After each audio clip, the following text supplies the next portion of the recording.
కొంతమంది తల్లులుంటారు, ప్రతి చిన్నదానికి పెద్దదానికి కూతుర్ని వెనకేసుకొచ్చి కూతురు కాపురంలో నిప్పులు పోస్తారు. కూతురుతో మాట్లాడకుండా ఒక్క రోజు ఉండాలంటే అల్లాడిపోతారు. ఫోన్ చేసిన వాళ్ళు కూతురుతో 2 మాటలు మాట్లాడి పెట్టేయాలి.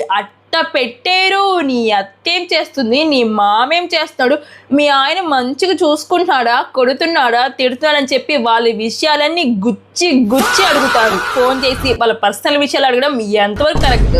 అల్లుడు కాస్తంత సైలెంట్గా ఉంటే చాలు అత్తలు రెచ్చిపోతారు. వాళ్ళ మంచితనాన్ని చాతకంతరంగా తీసుకొని కూతురికి లేనిపోనివన్నీ నూరిపోసి అల్లుడిని కన్న తల్లిదండ్రుల నుంచి దూరం చేస్తారు.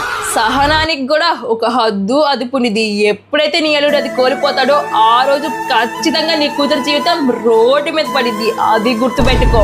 అప్పుడు నీ కూతుర్ని వాళ్ళ పిల్లల్ని జీవితాంతం పుట్టింట్లో ఉంచుకొని పోషించే ధైర్యం నీకుందా? కనీసం ఇప్పటికైనా ప్రతి చిన్నదానికి పెద్దానికి కూతుర్ని వెనకేసుకొచ్చి వాళ్ళ కాపురాలలో నిప్పులు పోయడం మానేయండి. ఇదేమీ రీల్ కాదు, రియల్ స్టోరీని. మాట్లాడింది మీకు కథ అనిపిస్తే ప్లీజ్ లైక్ చేసి ఫాలో చేయండి.